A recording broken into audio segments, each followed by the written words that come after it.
Welcome to Industry Focus, the podcast that dives into a different sector of the stock market every day. Today is March 7th, and this is the healthcare edition of the show. I'm your host, Christine Hargis, and I have healthcare specialist Todd Campbell on the line. Welcome to the show, Todd. Hi, Christine. How are you today? Happy Wednesday. I'm doing great. Are you familiar with the Motley Fool tradition of Fool Olympics? No, tell me about them. Okay, so every other year, the Fool runs its own version of the Olympics, and we're divided up into teams. We name ourselves a country, and we participate in a variety of different physical and mental competitions. So that is what we're in the midst of right now here at Fool HQ. And given that competition is a core value here at the Motley Fool, it gets super heated. So you know what today's topic is, Todd. Does it make sense why it was top of mind? Absolutely. I'm excited for today's show because we get to take off, Christine, our lab coats and our science hats that we usually wear and put on our C-suite suits and our CEO hats. Yes, we are here today to talk about competition. When multiple drugs are competing for the same patients, how do you differentiate one from another? And how can you tell which one will ultimately end up winning the largest patient share? So we took a look at the different ways that we've seen drugs compete in real life, and we broke them down into 4 primary factors of competition, and we'll dive into each one of them and give an example or two. But first, let's take a look at what's at stake here. It's just there's so much at stake, Christine, and we've talked to listeners over the course of the last few years about different problems, challenges that have to be overcome by these companies that are developing these new drugs. First, you've got patent protection, right? So you have a capped, limited period of time that your product's going to be on the market earning money. So somebody could come out and out-innovate you or whatever. And, there's a tremendous amount of money at stake. I mean, $330 billion spent on prescription drugs. And when you think about the fact that 90% of drugs that go into clinical trials end up failing and ending up in the dustbin, you want to make sure that the 10% that do cross the finish line are as successful as they possibly can be. We spend so much time on this show talking about drugs that haven't even hit the market yet and discussing the clinical trials and the data coming out of them. And so I'm looking forward today to looking a little bit farther down the timeline at what happens when these drugs are actually on the market. I mean, you hit the nail on the head that they only have so much time in which they'll generate money. And so these businesses, they are looking to grab as much market share as they possibly can in order to recoup their investment and also in order to further their R&D spending for drugs to come out in the future. So the very first factor to dig into is kind of a no-brainer. This one is efficacy. How well does the drug work? Right. Can we build a better mousetrap than whatever the standard of care currently is for that indication?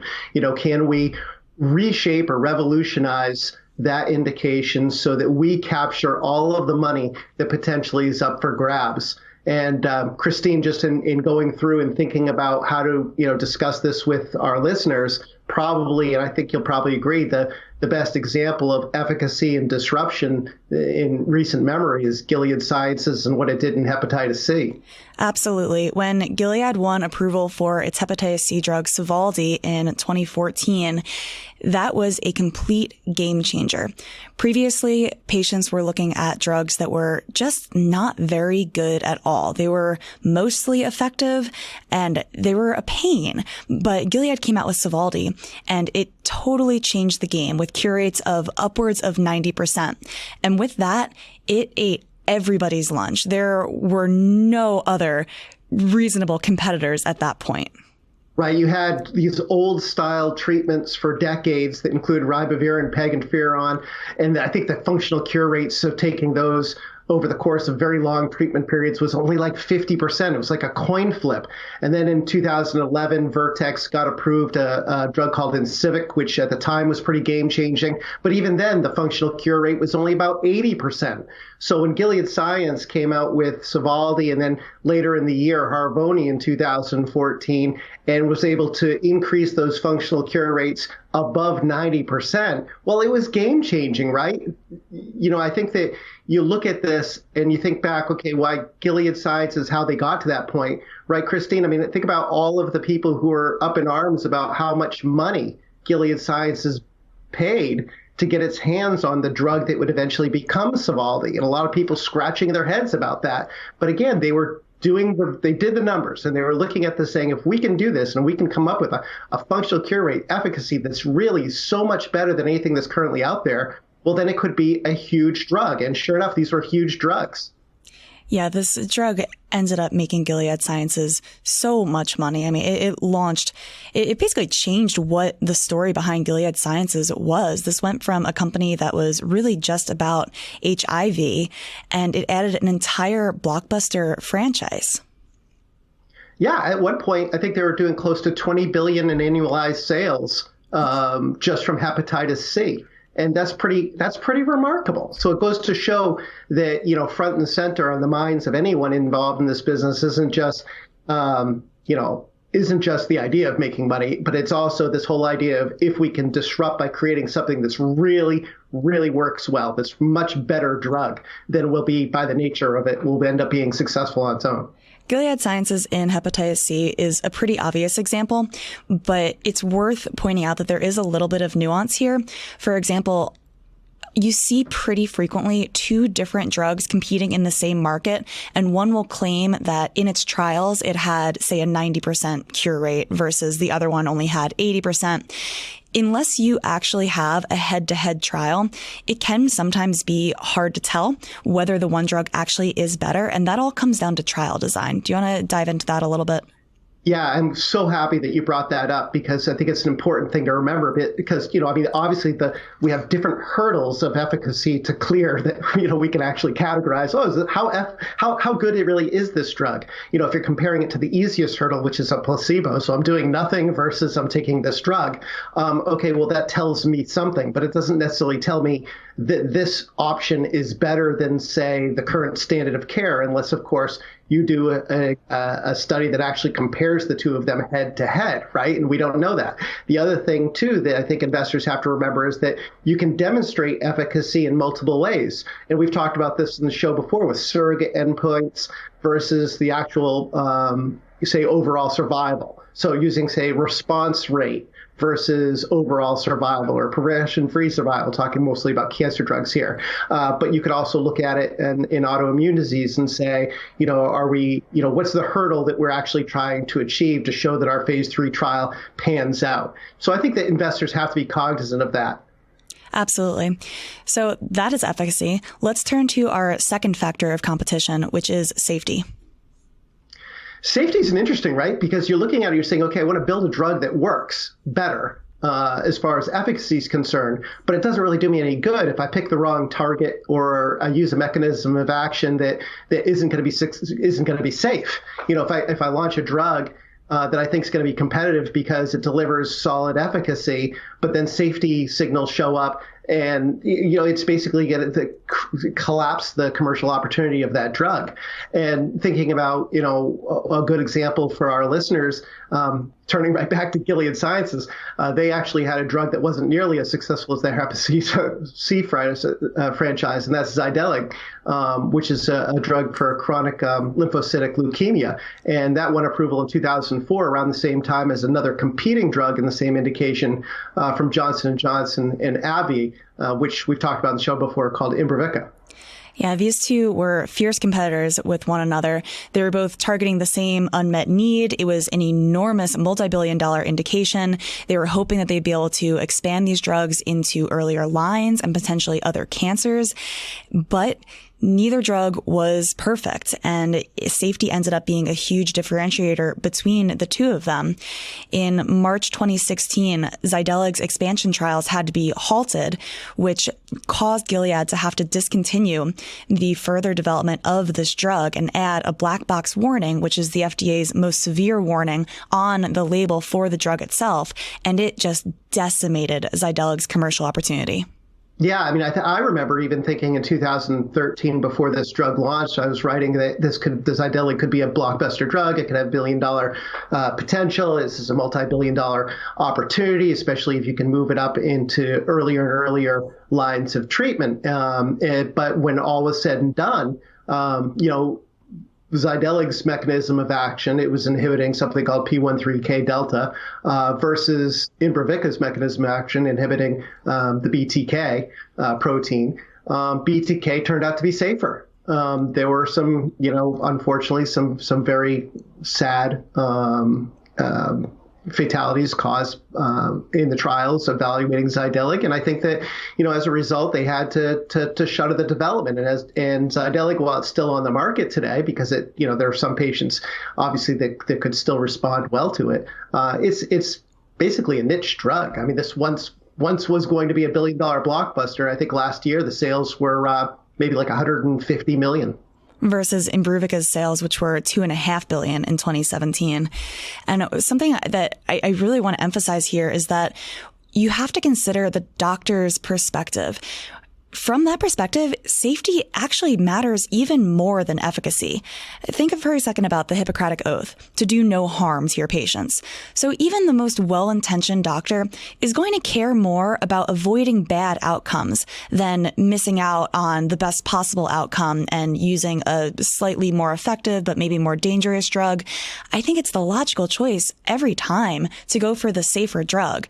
And so it really does matter. And labeling is also super important. That black box warning that I talked about, that's a blemish. Even if the black box is just to maybe narrow the patient pool slightly, having it on there is something that makes doctors very jittery and a little bit more hesitant to prescribe drugs that have some sort of safety hiccups. Christine, that just made me think of, as investors, whenever we see a press release that comes out touting this great efficacy, I always, and you probably do too, scan down about halfway and start looking for adverse events. And I think that that's a good reminder to all of our listeners that when they're looking through phase 3 or phase 2 trial data, you want to not just focus on that efficacy. You want to go down there and you want to look at, okay, were there any, I'm going to call I'm most interested, Christine, you probably are too, with the severe adverse events. So that's grade 3 or higher events. And I'm of all of them, really interested in what's happening with liver toxicity. So those are kind of some of the things that you want to try if you're trying to figure out, well, will this drug be better than the other drug? Absent a head-to-head comparison, those are a couple of things to take a look at. Yep. And one small tip for listeners that are trying to dig into these details, you'll sometimes see these adverse events referred to as SAE or AE, the acronym for severe adverse event and adverse event. So if you're control Fing through any press releases and you're not finding anything when you spell out the words, try the acronym. Okay. So yeah, you know what, Christine, before we jump, one more point just to follow on the back of that, which is just important to remember, too, that the safety hurdle will differ depending on the indication, right? So you're going to have a slightly different safety hurdle for someone who's say, late stage cancer with very few treatment options versus, say, toenail fungus. Yep, absolutely. And even in different lines of the same indication, it's a little bit more acceptable to have a questionable side effect profile if you're later down the line in treatment and patients have fewer options left. So our third factor of competition that we wanted to talk about today is price. And this one is, I think, slightly less obvious than the others. And in particular, it needs to be balanced with the other two, meaning efficacy and safety, because price alone isn't going to cut it if you do have a drug, say like Sovaldi. Sovaldi was able to price itself very high compared to what was on the market because it just knocked it out of the park on safety and efficacy. But as it turns out, that wasn't the end of the story. And eventually it did face competition from other hepatitis C drugs in this next generation wave of more safe and more effective drugs based on price. Right. AbbVie and Merck, both of them. And you can imagine, Christine, just being in the war room of these C-suites trying to figure this out, because they're looking at it and they're saying, okay, we know that we're going up against Sovaldi and Harvoni, which are incredibly efficacious drugs with solid safety profiles. We think we can match or at least come up similarly to them on those two things. So then how do we differentiate to make sure that we're able to win the market share away from them? And that the next logical choice then would be on price. Can I battle on price? Can I undercut them, still make a nice profit for my investors, and capture a bulk of the market share? One strategic way that companies can do this is by negotiating directly with the PBMs to get preferred access to their formularies, which essentially blocks out your competition if your drug is listed on, say, Express Scripts preferred formulary and your competition isn't. Right, and that's what Vicarapac, which was AbbVie's first hepatitis C drug, when that came out, I think it went approval at the end of 2014, maybe launched in 2015. When they won approval, what they decided to do is we can't necessarily beat Gilead's drugs on these other things like efficacy and safety, but what we can do is we can offer a bargain basement price to Express Scripts, and then basically get all of the business that way. And that's exactly what ended up happening. I think Sovaldi was priced at $84,000 for the treatment. I think Harvoni was $94,000. And Vicarapac's wholesale acquisition cost came in around $83,500, but their net cost was probably much, much lower than that. And of course, that forces then Gilead to have to compete on price and lower their prices. Then when Merck's drug came out, compete again. And then fast forward to 2017 with AbbVie's most recent drug that just launched. And I think that drug is priced at less than $30,000 for a 8-week course of treatment. And this is why when you're looking at Gilead Sciences results, you see hepatitis C sales falling off a cliff. Not only are they treating patients and curing them, which effectively makes your market smaller and smaller, but this price battle has made margins so tight for all of these companies that the market is not nearly the size that it once was. Right, a smaller market, and then of course competing on price to try and maintain market share, driving down the revenue on the unit volume that you are driving out the door. And I think from an investor standpoint, you're looking at it and you have to recognize that drugs aren't your normal thing. When you're looking at this industry and investing in this industry for the first time, one of the things you have to realize right out of the gate is this isn't like building a widget and saying, okay, I'm building a widget and then I'm going to mark it up 15% and that's going to be my profit margin. 90% of the drugs are going to fail in your clinical trials. So you need to not only price for the cost to produce that drug once it wins approval, but you need to absorb the costs on all your failed drugs. And you need to price it to be able to fund future development of whatever the next innovative treatment is that you're going to launch. Yep. And of course, all the way you have to be battling the public outcry about drug pricing. So for sure, this is something that drug makers and doctors, payers, pretty much everybody in this country is thinking about is drug pricing. But our fourth and final factor of competition is one that I don't think is really thought about as much. And this is the convenience factor. Right. I mean, and it actually dovetails into these other things pretty well, because if you can make a drug more convenient to take, you can define convenience as, say, the dosing schedule is more favorable or the time to take the drug, if it's an infusion drug, shrinks, then you maybe can eliminate some of the side effects that come along with taking the drug and possibly carve out some of the costs that are associated with it. And I was thinking, this past week, you and I were talking before the show about what we're seeing going on right now in the ongoing battle for market share among PD-1 cancer treatments. And that's just been an absolute brawl since these drugs won approval in 2014, Bristol Myers, Opdivo, and Merck & Company's Keytruda. I'm so glad that we're talking about the PD-1 battle in an episode about competition, because this has been one of the most interesting brawls to watch over the past many years. Before we dive into the PD-1 battle, I do want to go back and emphasize the point that you made about convenience being a factor that plays into all of the other three that we talked about: efficacy, safety, and price. You were completely right about safety and lowering that side effect profile, and price. I also agree. If you are treating people less often, then you're bringing down all sorts of costs, from the direct cost to even less direct costs like time spent in a hospital or fewer office visits, even something like fewer disposables for whatever is used in the delivery of the drug itself. And I'll also add one more, which is how it plays into efficacy. Real life adherence is kind of tough. And sometimes you'll find in the actual data for a drug that is on the market, it's not as effective as it was in trials. And a huge part of that is because people aren't good at following directions. And so if a drug is completely burdensome to take on the prescribed schedule, people might not be very good at following that schedule, and that can minimize the efficacy of the drug itself. So if you can make it more convenient to take, you're decreasing the chance that non-compliance is going to mess with your efficacy. So absolutely. All that being said, that's an awesome point, Christine. All that being said, PD-1s, I'm going to kick it to you for this one, Todd. Okay, probably just important just to have a little background on what PD-1s are. We talked about in the past. It's a checkpoint protein on immune systems, on T cells. What oftentimes can happen with cancer is they'll hijack a mechanism that basically flips a switch on that PD-1 protein and tells the T cell, don't attack me, I'm a healthy cell. So by inhibiting these PD-1s, what they do is they inhibit the activity of PD-1. They basically remove or eliminate the ability for the cancer cell to hijack that mechanism. Yeah. And so Bristol and Merck had been neck and neck in developing these two types of drugs for quite a while. And eventually it came to look like Keytruda was probably pulling ahead, specifically in first-line lung cancer, which is an enormous indication. We're now waiting for some interim data to see if maybe Opdivo can catch up here. But one way in which Opdivo was able to get some pretty good results recently was just yesterday when the FDA approved a 4-week dosing for Opdivo.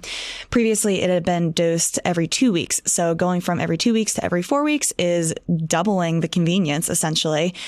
For reference, Keytruda is dosed every 3 weeks. And so this will be for a majority of its approved indications, and that includes melanoma and second-line lung cancer and bladder cancer.